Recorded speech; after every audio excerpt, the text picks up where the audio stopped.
Нашият оркестър има генерална репетиция в Белградчик, на скалите, с реквиема на Верди.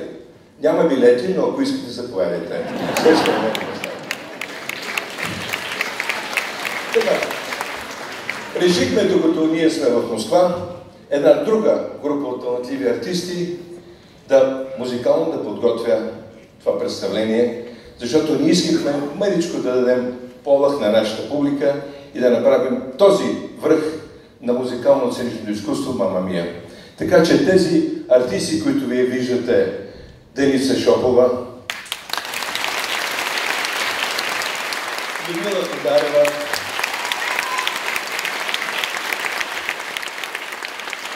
Весела Делчева,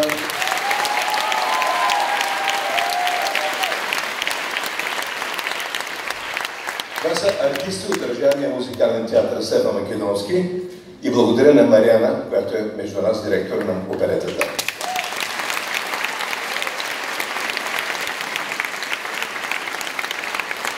Владо Михайлов,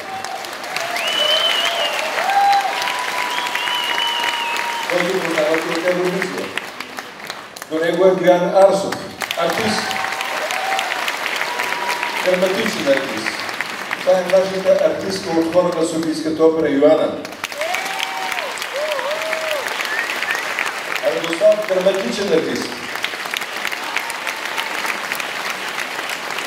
Яни Самасенкова. Аз просто не знам откъде дойде, заварих и тук, много я харесах и тя е тук. Николай Павлов, солист на Софийската опера.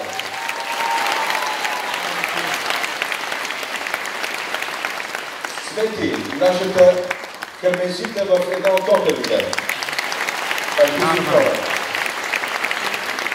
От концертите за бебоци, които са всяка събота и неделя, Георги Ганев.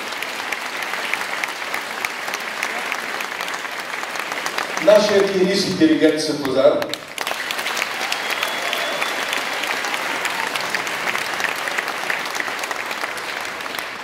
Представям ги, защото наистина са цялата вълшебна вокална група.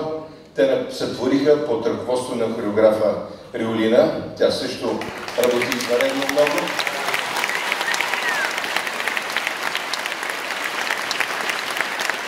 Цялата техническа група, която машинно и ръчно движи всички декори. Ето ги.